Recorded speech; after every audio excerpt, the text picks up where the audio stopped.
नफरत से मोहब्बत तक रागिनी की कहानी। ये कहानी एक लड़की की है जिसका नाम रागिनी है। वो एक सीधी सादी, शांत और दिल से बेहद मासूम लड़की थी। उसकी ज़िंदगी किसी कैद खाने से कम नहीं थी। माँ के गुजर जाने के बाद उसका घर, जो कभी ममता और प्यार से भरा होता था, अब नफरत, ताने और बेरुखी से लबरेज था। सौतेली माँ और बहन नव्या उसे हमेशा नीचा दिखाने की कोशिश में लगे रहती। उसके पिता, वो तो जैसे रागिनी की हर बात मानने से इनकार कर चुके थे। माँ की मौत ने पिता को इतना तोड़ दिया था कि वे सौतेली पत्नी के कहने पर रागिनी पर जुल्म करने से भी नहीं हिचकिचाते। एक दिन नव्या ने रागिनी से कहा, आज शहर की सबसे बड़ी सिख पार्टी है, तुम भी चली जाओ। रागिनी को यकीन ही नहीं हुआ कि पहली बार किसी ने उसे बाहर जाने को कहा है। वो बहुत खुश थी। तैयार होकर जब वह पार्टी में पहुंची तो वहां की तेज रोशनी, संगीत और चकाचौंध देखकर वह हैरान रह गई। वहां उसकी मुलाकात राहुल सिंघानिया से हुई, शहर का सबसे बड़ा बिजनेस टाइकून, जो बहुत ही हैंडसम, जिसकी काली आंखों में कोई भी लड़की डूब जाए, लेकिन घमंडी, औरतों को खिलौना समझने वाला।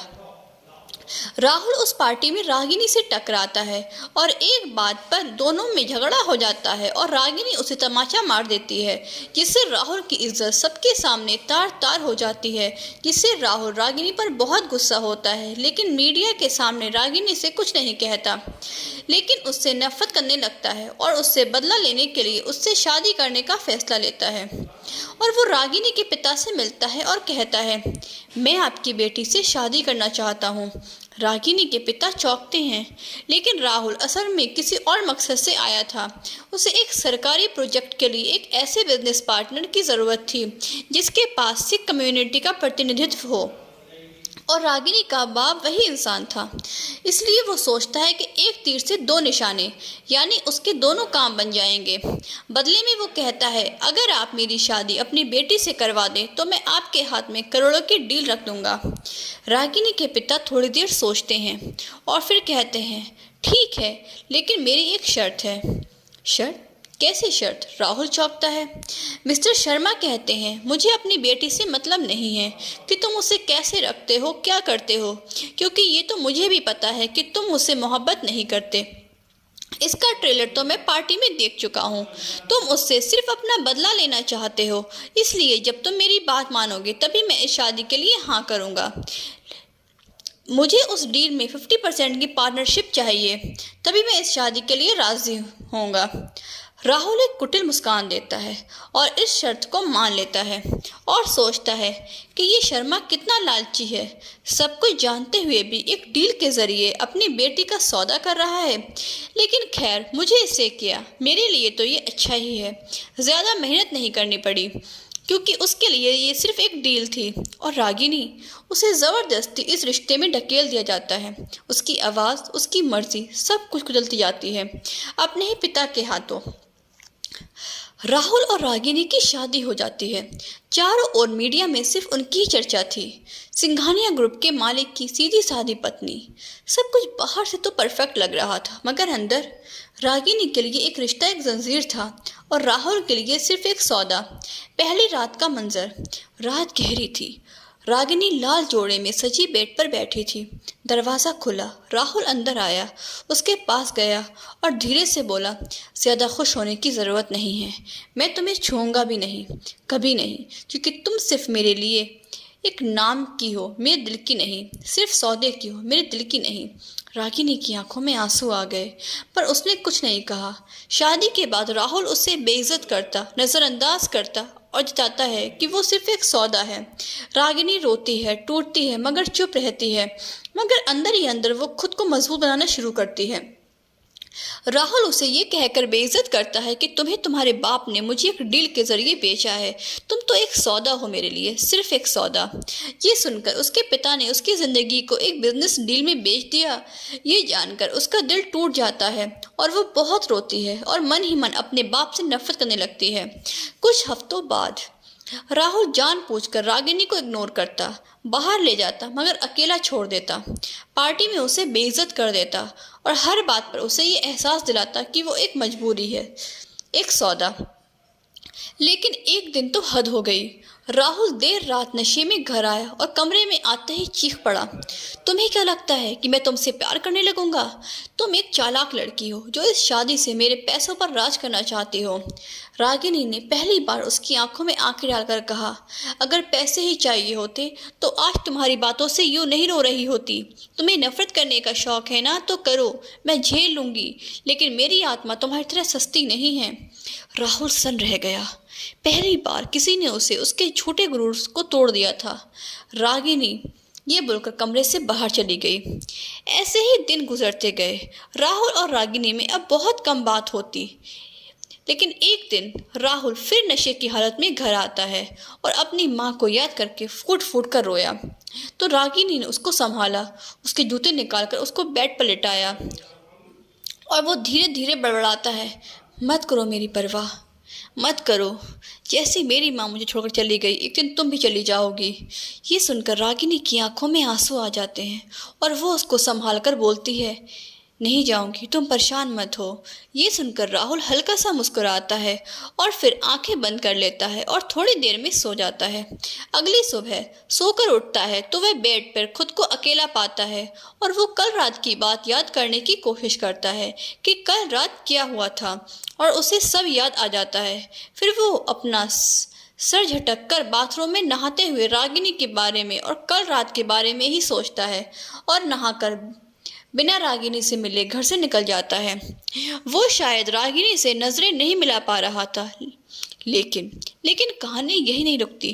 धीरे धीरे रागिनी की मासूमियत और आत्मसम्मान राहुल को झकझोरने लगता है। उसकी दुनिया में पहली बार कोई ऐसा इंसान आया था जो बिना लालच के भी उसकी परवाह करता है, भले ही वो मजबूरी में। राहुल की सोच बदलने लगती है, उसे अपने फैसलों पर पछतावा होने लगता है। वो पहली बार रागिनी की आंखों में अपने लिए नफरत से ज्यादा दर्द देखने लगता है और वही दर्द उसके दिल में उतर जाता है। राहुल को अब रागिनी की आदत होने लगी थी।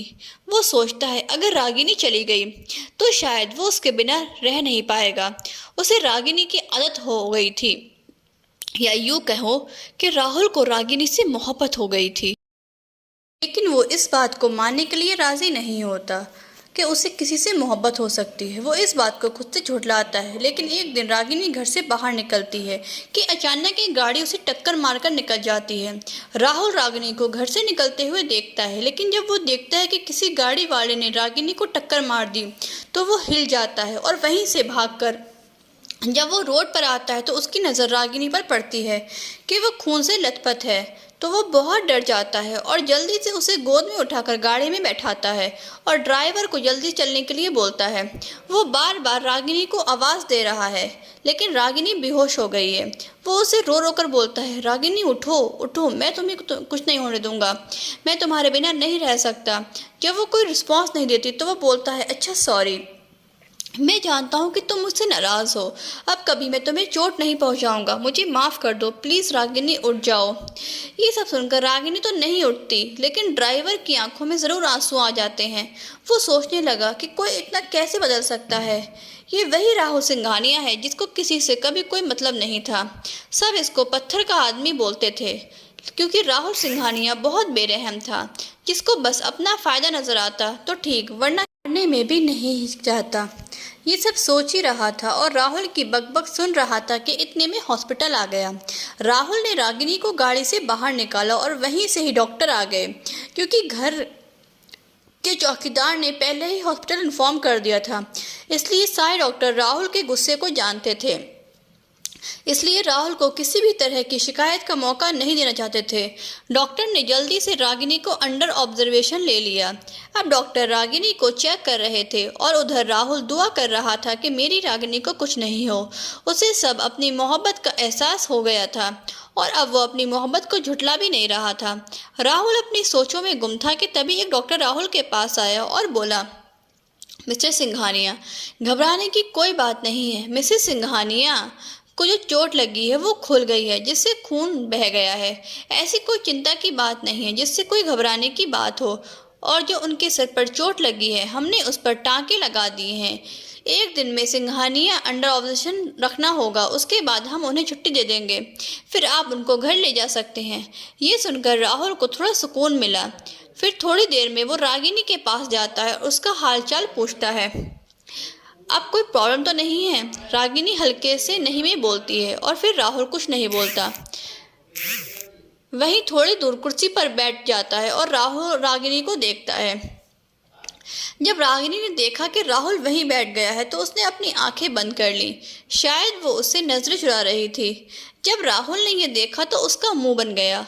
उसने सोचा, जो मैंने गाड़ी में बोला था कहीं वो सब इसने सुन तो नहीं लिया। फिर खुद ही सर झटका और खुद से बोला, नहीं, तब तो ये बेहोश थी। फिर सोचने लगा, कहीं ऐसा तो नहीं कि होश में हो और मेरी सारी बातें सुन ली हो। फिर सोचा, नहीं नहीं, ऐसा नहीं हो सकता। उधर रागिनी उसको हल्के हल्के बड़बड़ाते हुए सुना तो रागिनी की हंसी निकल गई। लेकिन जब राहुल ने उसे हंसते हुए देखा तो उसको घूर कर देखने लगा और पूछा, क्या हुआ, तुम हंस क्यों रही हो? तो वो बोली, नहीं नहीं, मैं क्यों हंसूंगी। और फिर राहुल भी हंसने लगा।